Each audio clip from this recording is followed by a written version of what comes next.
Hello students, स्वागत है आपका आपके अपने चैनल फीडाइम में। आज अपने प्रकाश के बारे में पढ़ेंगे। प्रकाश क्या है, प्रकाश स्रोत क्या है, छाया किस तरह से बनती है, इनके बारे में अपने डिटेल से पढ़ेंगे। प्रकाश, लाइट। थोड़ा सा प्रकाश से संबंधित अपने पढ़ेंगे, इसकी पूरी डिटेल स्टडी भी अपने करेंगे। प्रकाश के बारे में जब से मानव सभ्यता का विकास हुआ है, मानव प्रकाश से परिचित हुआ है। जैसे ही मानव सभ्यता का विकास हुआ, उसी समय से प्रकाश से मनुष्य परिचित है। प्रकाश है क्या चीज? प्रकाश ऊर्जा का ही रूप है। प्रकाश जो है वो ऊर्जा का ही रूप है। प्रकाश ऊर्जा ही है। प्रकाश स्वयं जो होता है, प्रकाश स्वयं अदृश्य है, परंतु वस्तुओं को हमारे लिए दृश्य बनाता है। प्रकाश खुद जो है अदृश्य है, यानी प्रकाश दिखाई नहीं देता है, लेकिन प्रकाश के कारण अपने को वस्तुएं जो है वो दिखाई देती है। क्यों दिखाई देती है प्रकाश के कारण वस्तुएं? जब प्रकाश स्रोत से उत्पन्न प्रकाश किसी वस्तु पर आपतित होता है, तो वहां उस वस्तु से वो प्रकाश परावर्तित होकर हमारी आंखों में पहुंचता है, जिससे अपने को वो वस्तु जो है वो दिखाई देती है। अब देखिए, आपने देखा होगा कि वस्तुएं अपने को अलग अलग रंग की दिखाई देती है। क्यों दिखाई देती है अलग अलग रंग की? कारण क्या है ऐसा? प्रकाश जो है वो विद्युत चुंबकीय तरंगे हैं। प्रकाश जो है वो विद्युत चुंबकीय तरंगे हैं। प्रकाश विद्युत चुंबकीय तरंगे हैं। और प्रकाश जो है वो 7 रंगों से मिलकर बना हुआ है। कौन कौन से रंग हैं? विबग्योर, 7 रंगों से, violet, indigo, blue, green, yellow, orange और रेड, 7 रंगों से मिलकर बना हुआ है। जब अपने इस क्रम में इधर चलते हैं तो लैम्डा बढ़ता है, तरंग दैर्ध्य बढ़ता है, और इस तरफ चलने पर आवृत्ति जो है वो घटती है। उल्टा चले तो लैम्डा घटेगा और आवृत्ति क्या होगी? बढ़ेगी। मतलब प्रकाश 7 रंगों से मिलकर बना हुआ है। अब बात अपने कर रहे थे, किसी जो भी वस्तु है वो अपने को किसी रंग की क्यों दिखाई देती है। जैसे कोई वस्तु लाल रंग की दिखाई दे रही है, यानी ये मार्कर का ढक्कन जो है वो अपने को काला दिखाई दे रहा है। क्यों दिखाई दे रहा है काला? काला दिखाई देने का कारण ये है कि इस पर आपतित समस्त जो किरणें हैं, यानी सभी जो रंग है, इन रंगों को इसने अवशोषित कर लिया, और सभी रंग अवशोषित होने की वजह से इसका रंग जो है वो अपने को काला दिखाई दे रहा है। अब इसका रंग जो है वो अपने को लाल दिखाई दे रहा है। क्यों दिखाई दे रहा है लाल? क्योंकि इस पर जो प्रकाश किरणें आपतित हो रही है, उनमें और रंगों का इसने अवशोषण कर लिया। और रंगों का मतलब इसने इनका अवशोषण कर लिया, और आर का क्या कर दिया, मतलब लाल का क्या कर दिया? परावर्तन कर दिया। लाल का परावर्तन करने के कारण ये जो ढक्कन है वो अपने को कैसा दिखाई दे रहा है? लाल रंग का दिखाई दे रहा है। मतलब किसी वस्तु द्वारा जो रंग परावर्तित होता है वो वस्तु उसी रंग की अपने को दिखाई देती है। ये ढक्कन जो है अपने को नीले कलर का दिखाई दे रहा है। ये नीला क्यों दिखाई दे रहा है? इसका कारण क्या है? इसका कारण ये है कि इसने अन्य रंगों को क्या कर लिया? अवशोषित कर लिया, और नीले रंग का, ब्लू कलर का क्या कर दिया? इसने परावर्तन कर दिया। आसमान अपने को कैसा दिखाई देता है? नीला दिखाई देता है। और आसमान से अगर आप बाहर चले जाए, मतलब वातावरण से जैसे ही अपने बाहर जाएंगे, तो आसमान अपने को काला दिखाई देता है, यानी अंतरिक्ष काला दिखाई देता है। अंतरिक्ष काला दिखाई देने का कारण क्या है? क्योंकि अंतरिक्ष में कोई माध्यम नहीं है, और माध्यम नहीं है तो वहां किसी से परावर्तन नहीं हो रहा प्रकाश का, और परावर्तन नहीं हो रहा तो अपने को प्रकाश तो दिखाई देता नहीं, वहां कोई वस्तु है नहीं, इसलिए अपने को वो क्या दिखाई देगी? काला दिखाई देता है। यानी वायुमंडल से बाहर जाते ही अंतरिक्ष जो है वो अपने को काले रंग का दिखाई देता है। कोई वस्तु श्वेत क्यों दिखाई देती है? श्वेत दिखाई देने का कारण ये होता है कि उस पर आपतित समस्त जो प्रकाश किरणें हैं, यानी समस्त जो रंग है प्रकाश के, उन सभी रंगों का उसने क्या कर दिया, परावर्तन कर दिया, और वो सभी रंग अपनी आंख में पहुंच रहे हैं, इसलिए वो अपने को व्हाइट दिखाई, श्वेत दिखाई। यानी ये जो सातों रंग है, इन सातों रंगों का जो संयुक्त प्रभाव होता है, वो संयुक्त प्रभाव क्या होता है, श्वेत।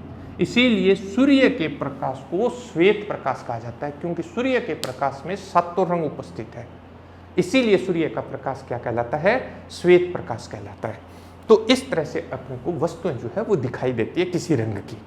तो प्रकाश ऊर्जा का ही रूप है, प्रकाश स्वयं अदृश्य है, परंतु वस्तुओं को हमारे लिए क्या कर देता है, दृश्य बना देता है। प्रकाश जो है वो विद्युत चुंबकीय तरंगे है, यानी प्रकाश 7 रंगों से मिलकर बना है, जिनको अपने इस क्रम में ही याद रखेंगे, विबग्योर। इनका संयुक्त प्रभाव जो होता है वो श्वेत होता है, और कोई वस्तु किस रंग की दिखाई देती है, वो उसी रंग का प्रकाश जो है वो परावर्तित करती है, अन्य रंगों का क्या कर लेती है, वो अवशोषण कर लेती है। ये अपने पास क्या है, किसी वस्तु का रंगीन दिखाई देने का कारण है। अब बात आती है कि प्रकाश से, जिसे अपने शुरुआत में बात की कि मनुष्य जो है वो प्रकाश से जब से मानव सभ्यता प्रारंभ हुई तभी से परिचित था, लेकिन समय समय पर इस प्रकाश की प्रकृति जानने के लिए अलग अलग वैज्ञानिकों ने अलग अलग मत दिए। अपने थोड़ा सा उसके बारे में बात करेंगे, क्योंकि ये सिलेबस से रिलेटेड बात नहीं है, लेकिन क्योंकि प्रकृति की बात आ रही है तो थोड़ा अपने जानेंगे जरूर प्रकाश के बारे में, क्या क्या सिद्धांत आए अलग अलग समय पर।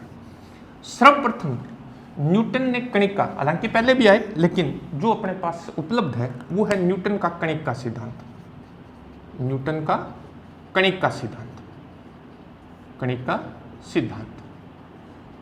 न्यूटन ने कहा कि प्रकाश जो है वो कणिकाओं के रूप में प्रकाश स्रोत से उत्सर्जित होता है, और इसके आधार पर वो उस समय तक जो प्रकाश के गुण ज्ञात थे, प्रकाश के क्या क्या गुण ज्ञात थे, परावर्तन है, अपवर्तन है, और एक ऋजुरेखीय संचरण है, यानी सरल रेखा में संचरण है, सरल रेखा में संचरण, सरल रेखा में संचरण, जिसको ऋजुरेखीय संचरण कहते हैं। ऋजुरेखीय, ऋजुरेखीय संचरण एक ही बात है दोनों। ऋजुरेखीय संचरण को, परावर्तन को और अपवर्तन को इस सिद्धांत के आधार पर वो समझाने में सफल रहा था। तो कणिका सिद्धांत दिया न्यूटन ने। इसके बाद क्या था, इसके बाद हाइगेन एक वैज्ञानिक हुआ। हाइगेन ने क्या किया, तरंग सिद्धांत का प्रतिपादन किया। तरंग सिद्धांत, हाइगेन ने कहा कि किसी प्रकाश स्रोत से प्रकाश का जो उत्सर्जन होता है वो अनुदैर्ध्य तरंगों के रूप में होता है। हाइगेन ने माना कि किसी भी प्रकाश स्रोत से प्रकाश का जो उत्सर्जन है वो अनुदैर्ध्य तरंगों के रूप में होता है, लेकिन अनुदैर्ध्य जो तरंगें होती है उनके संचरण के लिए हमेशा माध्यम की आवश्यकता होती है। अब बात यह आ गई कि सूर्य और पृथ्वी के बीच में निर्वात है, तो फिर प्रकाश तरंगे पृथ्वी तक पहुंची कैसे। इसके लिए हाइगेन ने क्या किया, हाइगेन ने एक काल्पनिक इथर नामक माध्यम की कल्पना कर ली। उसने कहा कि पूरे ब्रह्मांड में एक इथर नाम का माध्यम मौजूद है, जिसमें प्रकाश के संचरण से संबंधित सभी गुण मौजूद है, और उस माध्यम में से प्रकाश तरंगे जो है वो अनुदैर्ध्य तरंगों के रूप में संचरित होकर पृथ्वी तक पहुंचती है। अब बात यह आई कि वो तरंगे चलो पृथ्वी तक पहुंच गई, इससे परावर्तन, अपवर्तन, व्यतिकरण, इनकी व्याख्या करने में, विवर्तन, इनकी व्याख्या करने में यह सफल रहा था। कौन, हाइगेन, तरंग सिद्धांत के आधार पर इनकी व्याख्या वो आसानी से कर पाया। लेकिन इसी दौरान एक फ्रेनल नामक वैज्ञानिक हुआ। फ्रेनल ने क्या किया था, दुर्वण की खोज की थी। फ्रेनल ने दुर्वण की खोज की। फ्रेनल ने यह बताया कि दुर्वण जो है वो अनुप्रस्थ तरंगों का होता है, क्योंकि हाइगेन का सिद्धांत इतना प्रचलित हो चुका था कि फ्रेनल डायरेक्ट जो है उसको चैलेंज नहीं कर पाया। उसकी जो स्टेटमेंट थी वो इस तरह से थी कि दुर्वण जो होता है वो अनुप्रस्थ तरंगों का होता है, अनुप्रस्थ तरंगों का होता है, और प्रकाश का दुर्वण होता है। फ्रेनल के अनुसार प्रकाश का दुर्वण होता है। सिंपल सा मीनिंग ये आ गया कि प्रकाश तरंगे जो है वो अनुप्रस्थ प्रकृति की होती है, इतना उसने बताया और उसने दुर्वण की खोज की थी। इसके बाद मैक्सवेल ने क्या किया था? मैक्सवेल ने विद्युत चुंबकीय तरंग सिद्धांत प्रतिपादित किया। विद्युत चुंबकीय तरंग सिद्धांत,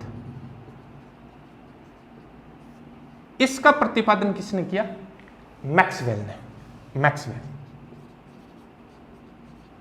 मैक्सवेल का विद्युत चुंबकीय तरंगों का सिद्धांत।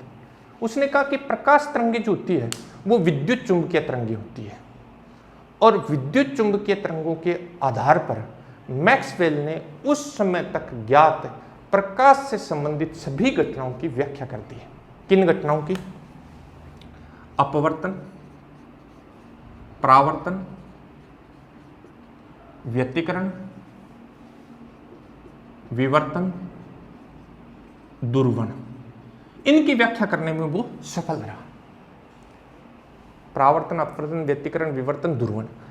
तो अनुप्रस्थ यानी ये विद्युत चुंबकीय तरंगे जो होती है वो अनुप्रस्थ प्रकृति की होती है। इसका मतलब प्रकाश तरंगे जो है वो कैसी होती है? अनुप्रस्थ तरंगे होती है। अब बात ये आई कि इस समय तक और भी कुछ गुण जो है प्रकाश के, उनकी खोज हो चुकी थी, जैसे प्रकाश विद्युत प्रभाव है, प्रकाश विद्युत प्रभाव, कॉम्पटन प्रभाव, रमन प्रभाव। लेकिन इनकी व्याख्या मैक्सवेल के द्वारा नहीं की जा सकी। अपवर्तन, परावर्तन, व्यतिकरण, विवर्तन, दुर्वण, इनकी व्याख्या करने में वो सफल रहा। प्रकाश विद्युत प्रभाव, कॉम्पटन प्रभाव और रमन प्रभाव की व्याख्या करने में असफल रहा। फिर आइंस्टाइन ने क्या किया? 1905 में प्लांक के क्वांटम सिद्धांत का उपयोग करते हुए प्रकाश का क्वांटम सिद्धांत दिया, प्रकाश का क्वांटम सिद्धांत प्रतिपादित किया। आइंस्टीन ने यह कहा कि किसी प्रकाश स्रोत से प्रकाश का जो उत्सर्जन है वो कंटिन्यूअस नहीं होता है, लगातार नहीं होता, बल्कि छोटे छोटे पैकेट्स के रूप में होता है, बंडलों के रूप में होता है। उन बंडलों, पैकेट को क्या कहा जाता है? फोटोन कहा जाता है। वैसे क्वांटा नाम होता है, लेकिन प्रकाश के केस में उनका नाम क्या दे दिया गया? फोटोन। आइंस्टाइन ने उनका नाम क्या रख दिया? फोटोन। यानी फोटोन जो है वो सूक्ष्म कण है जो किसी प्रकाश स्रोत से क्या हो सकता है? उत्सर्जित हो सकता है। और फोटोन की ऊर्जा E=hν होती है, अपने जानते हैं इसके बारे में। तो उसने कहा कि फोटोन के रूप में प्रकाश का क्या होता है? प्रकाश स्रोत से उत्सर्जन होता है। अब इस क्वांटम सिद्धांत के आधार पर आइंस्टाइन जो है वो इनकी व्याख्या करने में सफल रहा। मतलब क्वांटम सिद्धांत जो है वो प्रकाश विद्युत प्रभाव, कॉम्पटन प्रभाव और रमन प्रभाव की व्याख्या करने में सफल रहा, परंतु क्वांटम सिद्धांत जो है वो अपवर्तन, परावर्तन, व्यतिकरण, विवर्तन, दुर्वण, इनकी व्याख्या करने में असफल रहा। तब आइंस्टाइन ने कहा कि प्रकाश जो है उसकी प्रकृति जो होती है वो द्वैत होती है। आइंस्टीन के अनुसार प्रकाश की जो प्रकृति होती है, प्रकाश की प्रकृति द्वैत होती है। द्वैत मतलब दो तरह की। प्रकाश की जो प्रकृति है वो द्वैत होती है, दो तरह से प्रकाश व्यवहार करता है। किस किस तरह से? एक तो कण की भांति, और दूसरा तरंग की भांति। यानी प्रकाश की द्वैत प्रकृति होती है, वो कण की तरह भी व्यवहार करता है और तरंग की तरह भी व्यवहार करता है। जब अपने उसको कण स्वरूप मानते हैं तो कण स्वरूप के आधार पर इनकी व्याख्या कर सकते हैं और तरंग स्वरूप के आधार पर इनकी व्याख्या कर सकते हैं। आइंस्टाइन ने एक सिंपल सी बात बता दी कि जब प्रकाश किसी तरंग से अनोन्य क्रिया करता है, प्रकाश जो है वो किसी तरंग से अनोन्य क्रिया करता है, तो वो किस तरह से व्यवहार करता है? तरंग की भांति व्यवहार करता है। और जब प्रकाश किसी द्रव्य से क्रिया करता है तो वो कण की भांति व्यवहार करता है। और अब तक अपने यही सिद्धांत अब पढ़ रहे हैं। ये एक मैंने प्रकृति के बारे में बताया था, ये अपने सिलेबस से रिलेटेड नहीं है, लेकिन अपने को इसकी जानकारी जरूर होनी चाहिए। ये अपने पास आ गया प्रकाश की प्रकृति से संबंधित। अब आता है अपने पास प्रकाश स्रोत। प्रकाश स्रोत क्या है? प्रकाश स्रोत किसे कहते हैं? देखिए, वे वस्तुएं जो प्रकाश का उत्सर्जन करती हैं, वे वस्तुएं जो प्रकाश का उत्सर्जन करती है उन्हें प्रकाश स्रोत कहते हैं। वे वस्तुएं जो प्रकाश का उत्सर्जन करती है प्रकाश स्रोत कहलाती है। प्रकाश स्रोत कहलाती है। मतलब कोई भी वस्तु जो स्वयं प्रकाश का उत्सर्जन करती है वही प्रकाश का स्रोत है। सूर्य जो है पृथ्वी पर प्रकाश का सबसे बड़ा स्रोत है, तो सूर्य प्रकाश का स्रोत हो गया। इसी तरह से तारे जो हैं वो भी प्रकाश के स्रोत है, क्योंकि सूर्य भी एक तारा है। मोमबत्ती भी प्रकाश का स्रोत है, क्योंकि वो स्वयं प्रकाश उत्सर्जित करती है। बल्ब भी प्रकाश का स्रोत है, क्योंकि वो भी प्रकाश उत्सर्जित करता है। इसी तरह से दीपक जो है, दीपक भी प्रकाश का स्रोत है। तो जो वस्तु स्वयं प्रकाश उत्सर्जित करती है वो प्रकाश स्रोत कहलाती है। अब बात आती है कि चंद्रमा जो है वो प्रकाश का स्रोत है या नहीं है। यहाँ ध्यान रखना है अपने को, चंद्रमा जो है वो प्रकाश का स्रोत नहीं है। चंद्रमा प्रकाश का स्रोत नहीं है। चंद्रमा प्रकाश का स्रोत नहीं है। मोस्ट इंपोर्टेंट चीज है, चंद्रमा प्रकाश का स्रोत नहीं है। तो फिर चंद्रमा से अपने को रोशनी तो प्राप्त होती है, वो कैसे प्राप्त होती है? चंद्रमा क्या करता है एक्चुअल में? चंद्रमा सूर्य के प्रकाश को परावर्तित करता है और वही परावर्तित प्रकाश जो है वो पृथ्वी पर पहुंचता है। तो स्वयं उत्सर्जित नहीं करता। जो वस्तु स्वयं प्रकाश उत्सर्जित करती है प्रकाश स्रोत वही होगा। तो चंद्रमा जो है वो स्वयं प्रकाश उत्सर्जित नहीं करता, ये सूर्य के प्रकाश को क्या करता है? परावर्तित करता है। तो ये था बच्चों अपने पास प्रकाश स्रोत। अब आता है अपने पास छाया। छाया किसे कहते हैं? छाया क्या चीज है? शैडो क्या है? जब प्रकाश किसी अपारदर्शी वस्तु पर आपतित होता है, कोई अपारदर्शी वस्तु है, उस पे प्रकाश किरणें आपतित होती है, तो उस अवरुद्ध के द्वारा, उस वस्तु के द्वारा प्रकाश किरणों को रोक लिया जाता है, जिससे क्या होता है? उसकी छाया प्राप्त होती है। उसे अपने क्या कहते हैं? छाया। जैसे अपने पास ये कोई पेड़ है, पेड़ पर क्या है? सूर्य की प्रकाश किरणें आ रही है। अब ये सूर्य की प्रकाश किरणें इस पेड़ के द्वारा क्या है? रोक ली जाती है, ये वाली आगे पहुंच जाएगी। तो इस तरह से अपने को क्या है? इसकी छाया जो है वो यहाँ इस तरह से प्राप्त, ये नहीं पहुंचेगी। इस तरह से अपने पास इस पेड़ की जो छाया है वो अपने को प्राप्त हो जाती है।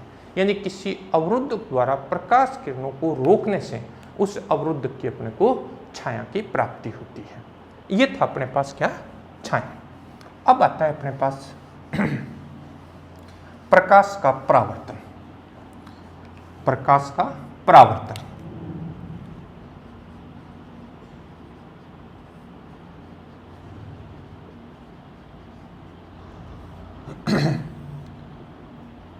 Reflection of light. प्रकाश का परावर्तन क्या है? इंपॉर्टेंट टॉपिक है, बिल्कुल सिंपल सा टॉपिक है अपने पास। प्रकाश का परावर्तन किसे कहते हैं? जब बिना माध्यम परिवर्तन के, ध्यान से सुनिए ये, जब बिना माध्यम परिवर्तन के प्रकाश किरण के मार्ग में परिवर्तन हो जाता है, मतलब माध्यम में परिवर्तन नहीं हुआ लेकिन प्रकाश किरण के मार्ग में क्या हो गया? परिवर्तन हो गया। जब बिना माध्यम परिवर्तन के प्रकाश किरण के मार्ग में परिवर्तन होता है तो इस घटना को प्रकाश का परावर्तन कहते हैं। जब बिना माध्यम परिवर्तन के प्रकाश किरण के मार्ग में परिवर्तन होता है, मार्ग में परिवर्तन होता है, तो इस घटना को प्रकाश का परावर्तन कहते हैं, प्रकाश का परावर्तन कहते हैं।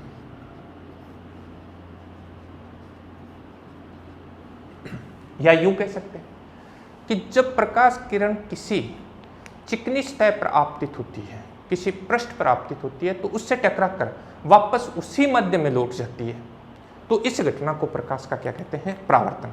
मतलब जब प्रकाश किरण किसी पृष्ठ पर आपतित होती है और उस पृष्ठ से टकराकर अगर उसी मध्य में वापस लौट जाए, तो इसे प्रकाश का क्या कहते हैं? परावर्तन कहते हैं। देखिए, अपने पास प्रकाश के परावर्तन के दैनिक जीवन में भी बहुत सारे उदाहरण हैं। जैसे अपने पास क्या है, घर में एक बल्ब जल रहा है और अपने घर में जब बल्ब जल रहा है, उस बल्ब की वजह से पूरे घर में कुछ न कुछ रोशनी अपने को उपलब्ध हो जाती है। कारण, क्योंकि उस प्रकाश का जो अपने दीवारें हैं, उन दीवारों से परावर्तन होता है और परावर्तन के फलस्वरूप विभिन्न दिशाओं में वो प्रकाश जो है वो फैल जाता है।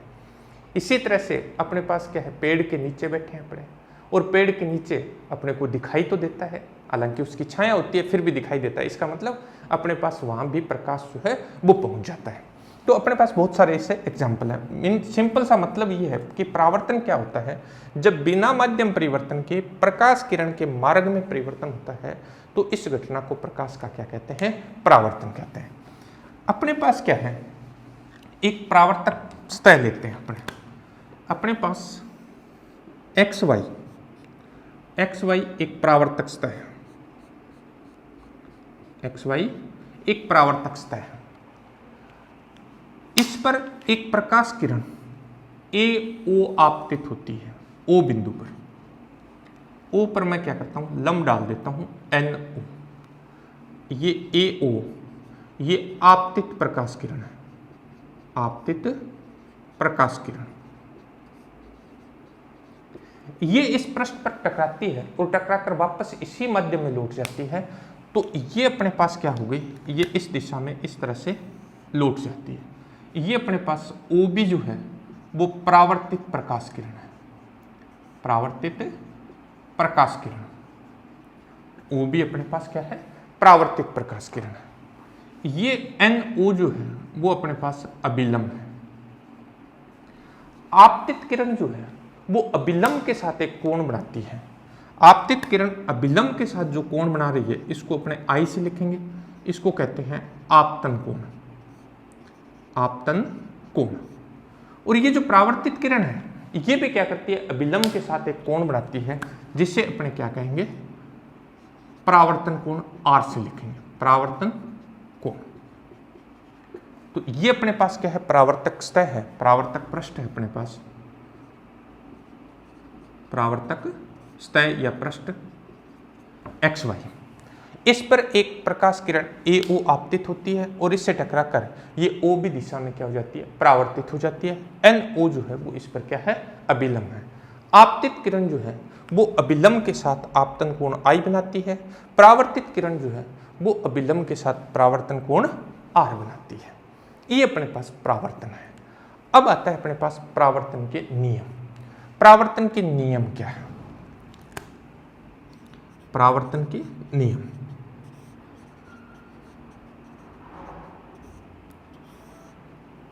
परावर्तन के दो नियम हैं। नंबर 1, आपतन कोण का मान हमेशा परावर्तन कोण के बराबर होता है। आपतन कोण का मान परावर्तन कोण के बराबर होता है, मतलब I इज इक्वल टू क्या होता है, R होता है। आपतन कोण और परावर्तन कोण का मान बराबर, मतलब I is equal to R। दूसरा जो नियम है वो अपने पास क्या है, दूसरा नियम अपने पास है आपतित किरण, आपतित किरण, परावर्तित किरण और अभिलंब, अभिलंब तीनों एक ही तल में स्थित होते हैं, तीनों एक ही तल में स्थित होते हैं, एक ही तल में स्थित होते हैं। आपतित किरण, परावर्तित किरण, अभिलंब तीनों एक ही तल में स्थित होते हैं। ये दो नियम है अपने पास। और एक मोस्ट इंपॉर्टेंट चीज देखिए, याद रखिए, इसको नोट डाल के चाहे नोट कर लीजिए आप, मोस्ट इंपॉर्टेंट चीज है, कि प्रकाश के परावर्तन के कारण, प्रकाश के परावर्तन के कारण, प्रकाश के परावर्तन से प्रकाश का वेग, आवृत्ति तथा तरंगदैर्ध्य अपरिवर्तित रहते हैं, अपरिवर्तित रहते हैं। मोस्ट इंपॉर्टेंट है, अच्छी तरह से इस चीज को आप नोट करना चाहें तो नोट कर सकते हैं। अच्छी तरह से याद रखना है कि परावर्तन के फलस्वरूप न तो प्रकाश का वेग बदलता है, क्योंकि माध्यम वही है, प्रकाश का वेग माध्यम के गुणों पर निर्भर करता है, तो माध्यम नहीं बदला, वेग नहीं बदलेगा, इसकी आवृत्ति नहीं बदलेगी और इसकी तरंगदैर्ध्य में कोई परिवर्तन नहीं होता है। किसकी वजह से? परावर्तन की बात करें, परावर्तन की वजह से इनमें कोई परिवर्तन नहीं होता है। नेक्स्ट जो टॉपिक है अपने पास वो है परावर्तन के प्रकार। परावर्तन कितने प्रकार का होता है?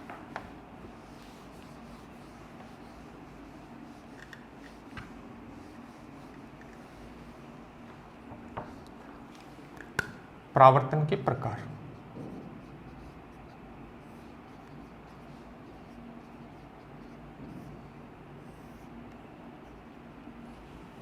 परावर्तन जो है दो भागों में विभाजित किया जाता है, यानी परावर्तन के जो है वो दो प्रकार हैं। पहला अपने पास है नियमित परावर्तन, नियमित परावर्तन, रेगुलर रिफ्लेक्शन। नियमित परावर्तन क्या है? जब किसी चिकने पृष्ठ, जैसे समतल दर्पण है, जब किसी चिकने पृष्ठ पर परस्पर समांतर प्रकाश की किरणें आपतित होती है तो परावर्तन के पश्चात वो एक विशेष दिशा में परस्पर समांतर ही गमन करती है। इस तरह के परावर्तन को क्या कहते हैं? नियमित परावर्तन कहते हैं। जैसे ये अपने पास एक चिकना पृष्ठ है, चिकनी सतह है, इस पर परस्पर समांतर, मतलब ये प्रकाश किरण आई, ये यहाँ से परावर्तित हो गई, इसके समांतर दूसरी प्रकाश किरण आई, ये यहाँ से परावर्तित हो गई, इसी तरह से ये प्रकाश किरण आई, ये यहाँ से ऐसे परावर्तित, मतलब आपतित प्रकाश किरणें भी परस्पर समांतर है और परावर्तित प्रकाश किरणें भी परस्पर क्या है? समांतर है। यानी एक विशेष दिशा में ही जब किसी पृष्ठ से परावर्तन होता है तो इस प्रकार के परावर्तन को क्या कहते हैं? नियमित परावर्तन कहते हैं। समतल दर्पण इसका एक सिंपल सा एग्जांपल है कि समतल दर्पण से जो है वो नियमित परावर्तन होता है। दूसरा अपने पास आता है विसरित परावर्तन। विसरित परावर्तन, विसरित परावर्तन क्या चीज है? अपने पास विसरित परावर्तन या इसको अनियमित परावर्तन भी अपने कह देंगे, जब प्रकाश किरण, परस्पर समांतर प्रकाश किरणें किसी खुरदरे पृष्ठ पर आपतित होती है, जब परस्पर समांतर प्रकाश किरणें किसी खुरदरे पृष्ठ पर, ये कोई खुरदरा पृष्ठ है, इस खुरदरे पृष्ठ पर जब आपतित होती है तब क्या होता है? तब इसका विभिन्न दिशाओं में क्या हो सकता है? परावर्तन हो जाता है। विभिन्न दिशाओं में क्या होता है? परावर्तन। ये परस्पर समांतर आ रही है परंतु परावर्तन के पश्चात विभिन्न दिशाओं में गमन करती है। तो इस प्रकार के जो परावर्तन होते हैं उस परावर्तन को अपने क्या कहते हैं? विसरित परावर्तन कहते हैं। कमरे के अंदर जो अपने को रोशनी मिलती है वो रोशनी जो है वो विसरित परावर्तन, क्योंकि दीवारें जो होती है वो खुरदरी होती है, बल्ब की रोशनी जब दीवारों पर गिरती है तो उसका विभिन्न दिशाओं में क्या होता है? परावर्तन होता है और उस परावर्तन के फलस्वरूप वो पूरे कमरे में एक समान रूप से फैल जाती है। एक बड़ा इंपॉर्टेंट क्या, जो अखबार होते हैं, अखबार जो है वो हमेशा खुरदरे कागज पर क्यों छापे जाते हैं? अखबार हमेशा खुरदरे कागज पर ही क्यों छापे जाते हैं? इसका कारण क्या होता है? अखबार खुरदरे कागज पर छापने का कारण अपने पास ये है ताकि उससे क्या हो? विसरित परावर्तन हो और अपने किसी भी दिशा में उसको रखकर आसानी से उसको पढ़ सके। अगर ये चिकने पृष्ठ पर होता तो अपने एक विशेष दिशा में रखकर ही उसको पढ़ पाते, क्योंकि फिर उससे क्या होता? नियमित परावर्तन होता। अपने नियमित परावर्तन नहीं चाह रहे, अपने कैसा परावर्तन चाह रहे हैं? उससे विसरित परावर्तन चाह रहे हैं। तो विसरित परावर्तन के लिए ही अखबार जो है वो हमेशा खुरदरे कागजों पर छापा जाता है। अब आता है अपने पास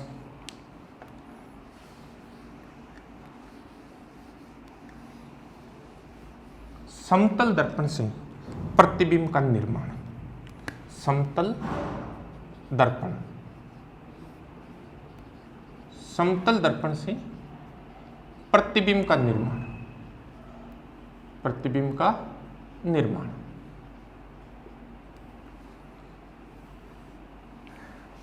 समतल दर्पण तो देखा होगा सभी ने, क्योंकि समतल दर्पण देखे बिना, कोई 2-4 बार देखे बिना अपने घर से बाहर नहीं निकलते। तो जो घरों में अपने दर्पण यूज करते हैं वो वास्तव में कैसा दर्पण है? समतल दर्पण है।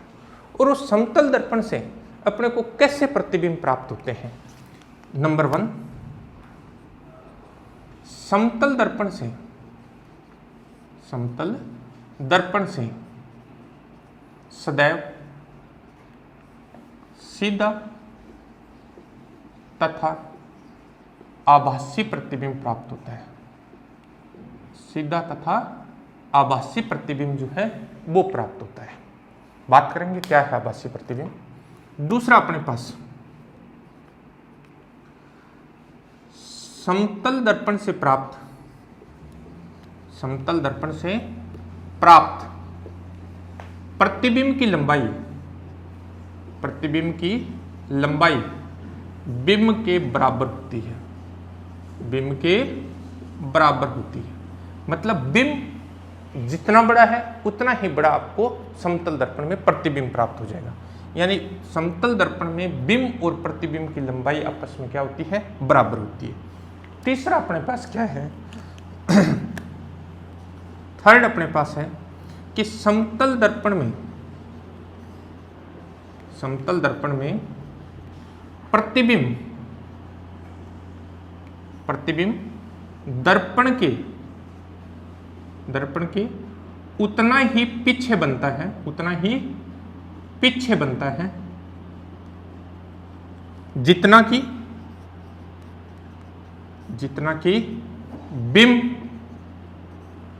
दर्पण के आगे स्थित होता है, आगे स्थित होता है। मतलब सिंपल सा ये अपने पास कोई समतल दर्पण है, ये अपने पास बिंब है, ऑब्जेक्ट है। इसकी जितनी दूरी है किससे? समतल दर्पण से, उतनी ही दूरी पर इसका अपने को प्रतिबिंब प्राप्त हो जाएगा। दोनों की लंबाई समान होगी, ये दोनों की दूरियां जो होगी बिंब से, सॉरी दर्पण से, वो दूरियां भी क्या होगी? समान होगी। जितना बिंब है उतना ही बड़ा प्रतिबिंब, बिंब और प्रतिबिंब दोनों की लंबाई क्या होगी? बराबर होगी। प्रतिबिंब आभासी होगा। क्या होता है आभासी? बात करेंगे। लेकिन ये इंपॉर्टेंट बात कि जितनी दूरी पर ये बिंब है उतना ही पीछे, दर्पण के पीछे क्या मिलेगा अपने को? प्रतिबिंब मिलेगा। आपने देखा होगा बच्चे क्या करते हैं, जब दर्पण में अपना प्रतिबिंब देखते हैं तो वो बार बार उसके नजदीक जाते हैं या उससे दूर जाते हैं। कारण क्या होता है? जब बच्चा नजदीक जाता है तो उसका प्रतिबिंब भी क्या आता है? नजदीक आता है। तो बच्चा ऐसे सोचता है कि वो मेरी तरफ आ रहा है। जैसे ही वो दूर जाता है तो वो प्रतिबिंब दूर खिसकता है। तो इस तरह से वो क्या है? दर्पण के साथ खेलता है। नेक्स्ट अपने पास आता है फोर्थ जो पॉइंट है, फोर्थ पॉइंट ये है कि समतल दर्पण में जो प्रतिबिंब प्राप्त होता है उसमें पार्श्व परिवर्तन होता है। मोस्ट इंपॉर्टेंट पार्ट है।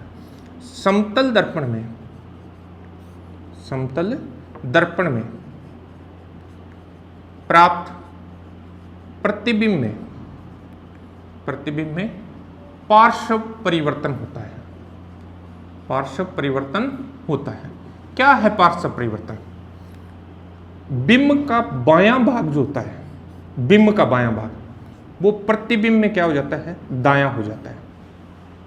बिंब का बायां भाग प्रतिबिंब में दायां बन जाएगा और बिंब का जो दायां भाग होता है वो प्रतिबिंब में क्या बन जाता है? बायां बन जाता है। इसीलिए आपने देखा होगा कि एम्बुलेंस जो होती है, एम्बुलेंस जो होती है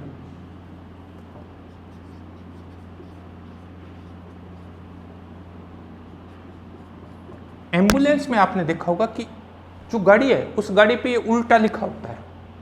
उल्टा क्यों लिखते हैं? कारण क्या होता है? गाड़ी के ऊपर एम्बुलेंस इस तरह से लिखा होता है,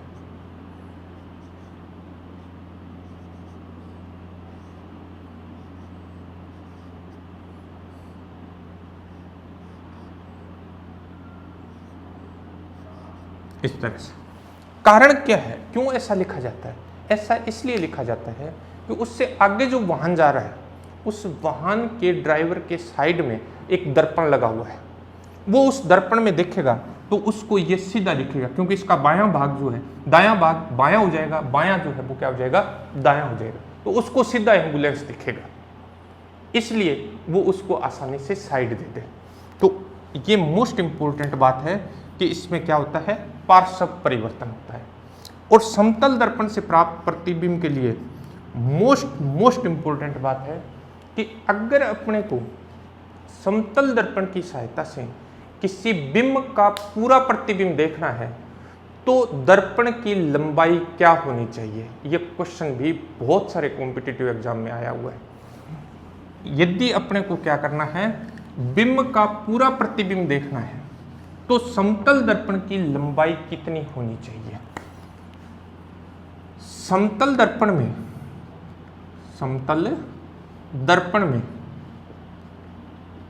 किसी बिंब का पूरा प्रतिबिंब देखने के लिए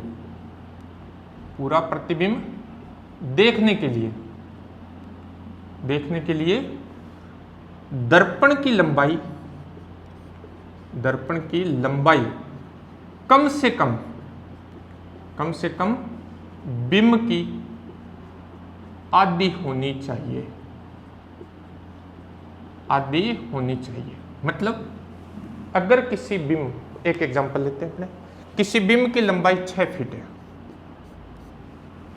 अगर इस बिंब का पूरा प्रतिबिंब अपने को समतल दर्पण में देखना है तो समतल दर्पण की जो लंबाई है वो कितनी होनी चाहिए, कम से कम 3 फीट। इससे ज्यादा हो सकती है लेकिन 3 फीट से कम होगी तो पूरा प्रतिबिंब दिखाई नहीं देता है। तो ये था अपने पास समतल दर्पण से प्रतिबिंब निर्माण। थैंक्स। वीडियो अगर आपको पसंद आ रहे हैं तो आप कमेंट कीजिए, और आपको कोई प्रॉब्लम आ रही है तो भी आप कमेंट कीजिए, आपकी हर एक प्रॉब्लम का सॉल्यूशन आपको बताया जाएगा। थैंक्स।